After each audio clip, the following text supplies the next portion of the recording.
Hi guys, my name is Abhishek. तो आज हम करेंगे motion in one dimension part 2। तो आज हम सबसे पहले देखेंगे डिस्प्लेसमेंट टाइम ग्राफ्स। ठीक है, तो सबसे पहला है आपका ग्राफ। तो इसमें डिस्प्लेसमेंट टाइम ग्राफ में ये चीज़ याद रखनी है कि टाइम हमेशा नीचे आएगा, टाइम हमेशा एक्स एक्सिस में आएगा और डिस्प्लेसमेंट हमेशा वाई एक्सिस में आएगा। तो फर्स्ट ग्राफ को अगर हम देखें तो क्या पता चल रहा है, यहाँ से बॉडी मूव करना स्टार्ट हुई। ठीक है, यहाँ से ग्राफ स्टार्ट है, डिस्प्लेसमेंट ऊपर को है और टाइम इधर को। टाइम इंक्रीज कर रहा है पर बॉडी की डिस्प्लेसमेंट इंक्रीज नहीं कर रही, तो इसका मतलब बॉडी रेस्ट पे है। ठीक है, तो फर्स्ट ग्राफ से क्या पता चल रहा है, बॉडी क्या है हमारी रेस्ट पे, बॉडी किसी मोशन में नहीं है।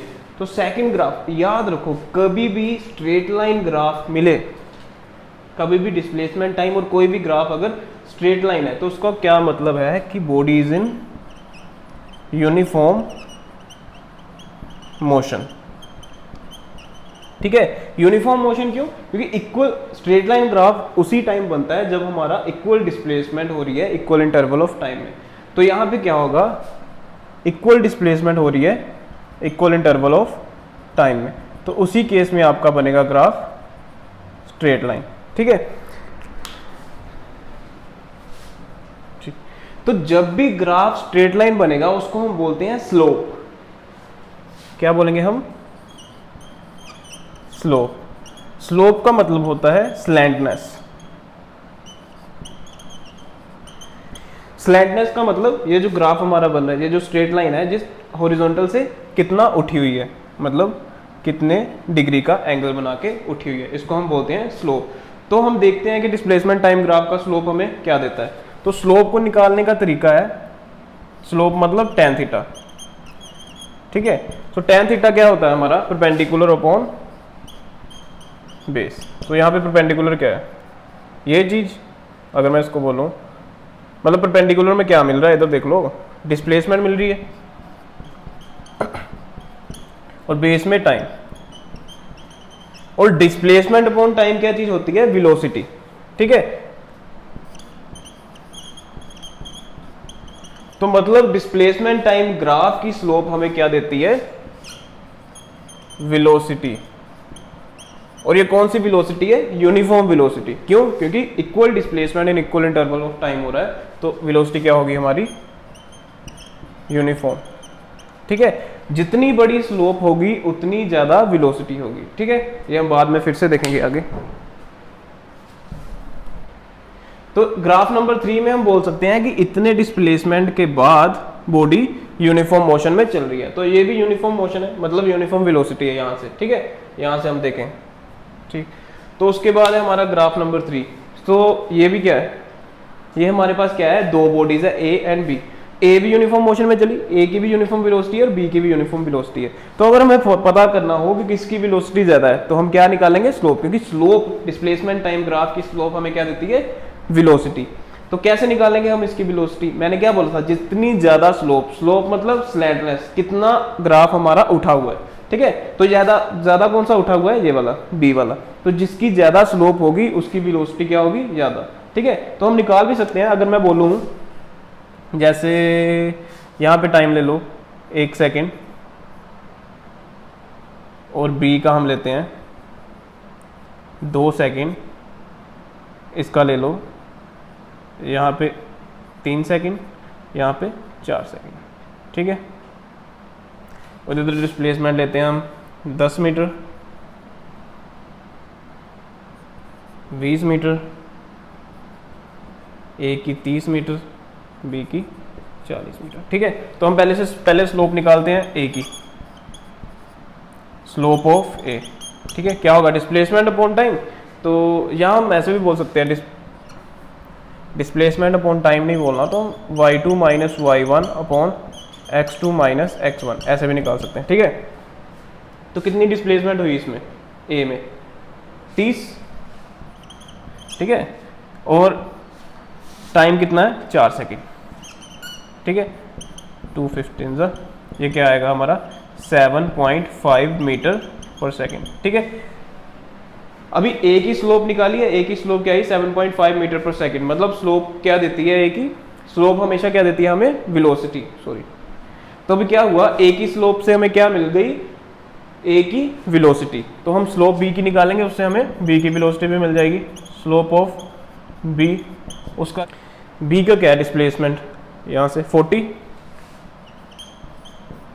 अपॉन टाइम इतना 2 सेकेंड 20, मतलब बी की स्लोप क्या आ गई हमारी 20 मीटर पर सेकेंड। ठीक है, v की वेलोसिटी क्या आ गई 20 मीटर पर सेकेंड स्क्वायर।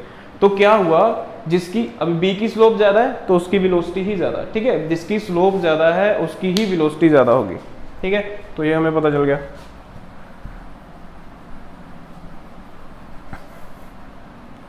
ठीक है, अभी दो और चीजें, अगर ऊपर बोलो डिस्प्लेसमेंट, इधर टाइम, अगर तो ग्राफ ऊपर जा रहा है इसका मतलब वेलोसिटी क्या कर रही है, इंक्रीज, यूनिफॉर्मली इंक्रीज। ठीक है, स्ट्रेट लाइन में यूनिफॉर्म। अगर ग्राफ नीचे आ रहा है तो वेलोसिटी क्या कर रही है, यूनिफॉर्मली डिक्रीज। ठीक, ग्राफ अपवर्ड है तो वेलोसिटी इंक्रीज करेगी, डाउनवर्ड है तो वेलोसिटी डिक्रीज करेगी। तो ये रहे हमारे डिस्प्लेसमेंट टाइम ग्राफ। अब हम देखेंगे वेलोसिटी टाइम ग्राफ, तो इसी को चेंज कर लेंगे हम वेलोसिटी टाइम ग्राफ में। तो वेलोसिटी टाइम ग्राफ में भी क्या करेंगे, डिस्प्लेसमेंट की जगह वेलोसिटी, टाइम नीचे ही रहेगा। देखो अभी ये फर्स्ट ग्राफ देखते हैं, तो क्या है इसमें कि बॉडी यहाँ पे किसी वेलोसिटी से मूव कर रही है। ठीक है, अभी उसकी वेलोसिटी इंक्रीज नहीं हो रही, मतलब वेलोसिटी क्या है, कांस्टेंट। ठीक है, कांस्टेंट वेलोसिटी। कांस्टेंट वेलोसिटी का मतलब वेलोसिटी चेंज नहीं हो रही, तो इसकी एक्सेलरेशन क्या होगी, एक्सेलरेशन क्या होती है, change in velocity per unit time. अभी इस केस में वेलोसिटी चेंज नहीं कर रही, एक ही सेम वेलोसिटी पे बॉडी मूव कर रही है, तो एक्सेलरेशन क्या होगी हमारी, 0। ठीक है, तो सेम जैसे हमने बोला था डिस्प्लेसमेंट टाइम ग्राफ की स्लोप हमें देती है वेलोसिटी, तो इधर भी वेलोसिटी टाइम ग्राफ की स्लोप हमें क्या देगी, acceleration, because change in velocity per unit time. यहाँ पे वेलोसिटी इक्वल इंटरवल में चेंज हो रही है, in equal interval of time. ठीक है, तो ये क्या होगा, यूनिफॉर्म एक्सेलरेशन। ठीक है, कभी भी आपका ग्राफ स्ट्रेट लाइन आ रहा है तो हमेशा यूनिफॉर्म मोशन में। तो ग्राफ थर्ड में क्या है, बॉडी स्टार्ट हुई किसी वेलोसिटी से, फिर यूनिफॉर्म मोशन में चलती रही, तो मतलब इक्वल वेलोसिटी चेंज हो रही है in equal interval of time. तो अगर वेलोसिटी चेंज हो रही है in equal interval of time तो वो क्या होगा हमारा, यूनिफॉर्म एक्सेलरेशन। मतलब ये भी क्या है हमारा, यूनिफॉर्म एक्सेलरेशन। ठीक है, तो ये क्या है, slope of velocity time graph. Slope of velocity time graph क्या देती है हमें, एक्सेलरेशन। तो सेम इसमें भी जिसकी स्लोप ज्यादा उसकी एक्सेलरेशन क्या होगी, ज्यादा। जैसे ए की स्लोप कम है तो इसकी एक्सेलरेशन कम, बी की स्लोप ज्यादा इसकी एक्सेलरेशन ज्यादा। ठीक है, तो सेम इसमें भी अगर स्लोप ऊपर को जा रही है तो एक्सेलरेशन होगी पॉजिटिव, अगर स्लोप नीचे को आ रही है तो एक्सेलरेशन नेगेटिव। तो हमने कल भी किया था, नेगेटिव एक्सेलरेशन को हम बोलते हैं डी एक्सेलरेशन और रिटार्डेशन।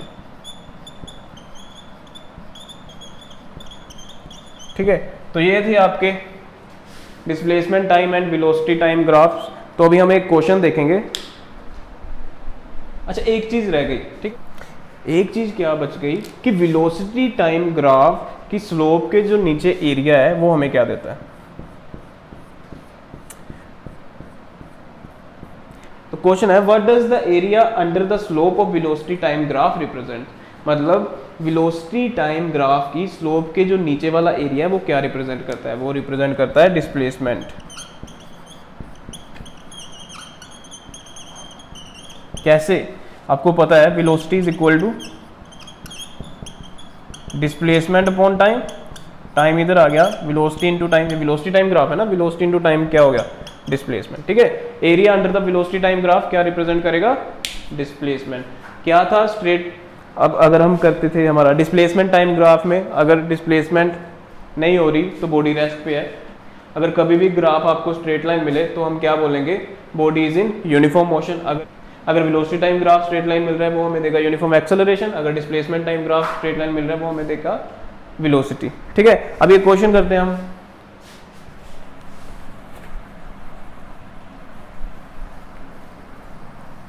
इन ग्राफ में मेन चीज यही याद रखनी है, स्लोप क्या होगी, जो स्लैंटलेस है, जो यूनिफॉर्म मोशन का हमारा ग्राफ होता है, स्ट्रेट लाइन ग्राफ, वो कितने एंगल में उठा हुआ है, ठीक है, इसको बोलते हैं स्लोप। तो क्या था, डिस्प्लेसमेंट टाइम ग्राफ की स्लोप हमें क्या देती थी, वेलोसिटी, और वेलोसिटी टाइम ग्राफ की स्लोप हमें क्या देती है, एक्सेलरेशन, और area under the velocity time graph हमें क्या देता है, डिस्प्लेसमेंट, ठीक है। ये कुछ मेन चीज़ें हैं जो याद रखनी है, ठीक है। तो अभी हम एक क्वेश्चन करेंगे। तो ये रहा आपका ग्राफ, ठीक है, ये एक्स एक्सिस और ये रही वाई एक्सिस, ठीक है। तो ये हम बना रहे हैं वेलोसिटी टाइम ग्राफ, इधर वेलोसिटी इधर टाइम, ठीक है। तो अगर मैं बोलूं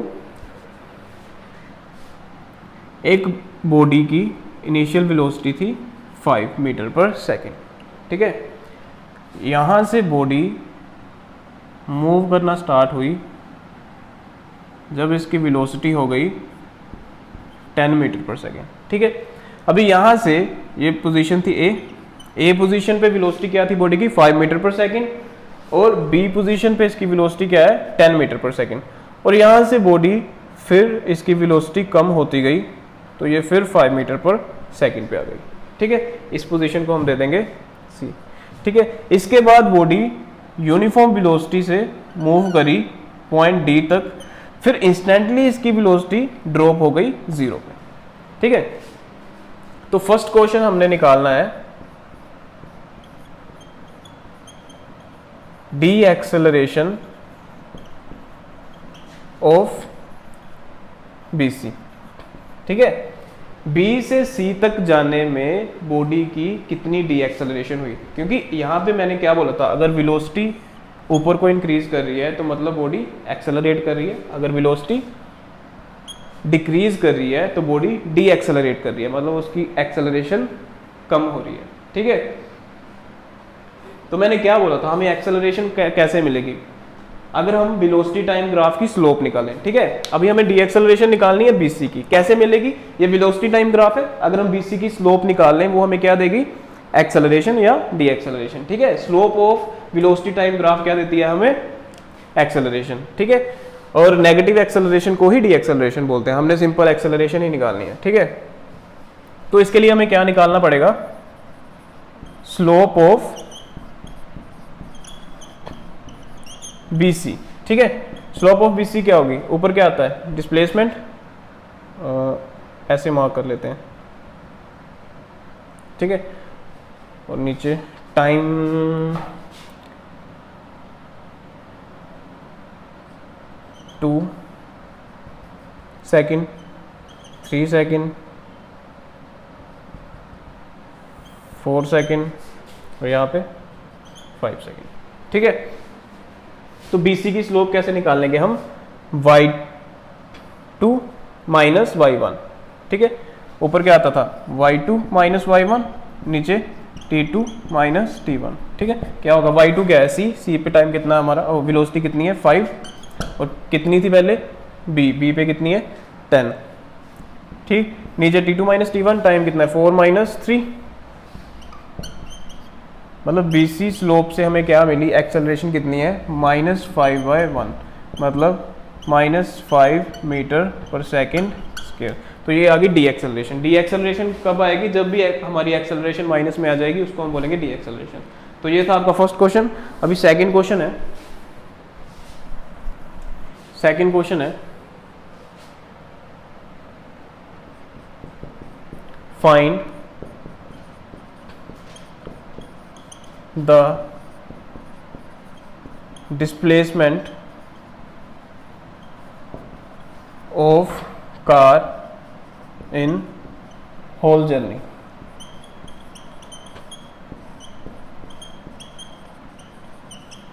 ठीक है। तो सेकंड क्वेश्चन है हमारा, हमने बॉडी की या कार की डिस्प्लेसमेंट निकालनी है पूरी की पूरी जर्नी में, ठीक है। तो मैंने क्या बोला था आपको, वेलोसिटी टाइम ग्राफ से हम डिस्प्लेसमेंट कैसे निकाल सकते हैं, ठीक है। तो हमने देखा था वेलोसिटी टाइम ग्राफ के अंडर अगर हम एरिया निकाल लें वो हमें क्या देता है, डिस्प्लेसमेंट। तो हमने अभी पीछे पढ़ा है the area under velocity time graph gives displacement, ठीक है। वेलोसिटी टाइम ग्राफ के अंदर अगर हम ये सारा एरिया निकाल लें तो ये सारा एरिया हमें क्या देगा, डिस्प्लेसमेंट। तो हम कैसे कर सकते हैं इसको हम दो हिस्सों में तोड़ दें। ये बन गई आपकी ट्राइंगल, तो ये क्या बन गया आपके एक ट्राइंगल और ये नीचे बन गया रेक्टेंगल, ठीक है। तो हम कैसे निकाल सकते हैं, displacement is equal to area of ABC plus area of OADE, ठीक है, OADE, ठीक है। अब एरिया ऑफ ट्राइंगल ABC कैसे निकालेंगे, क्या होता है area of triangle, half into base into height. Half base कितना है ABC का, कितना है 4 से 4, ठीक। और हाइट कितनी है इसकी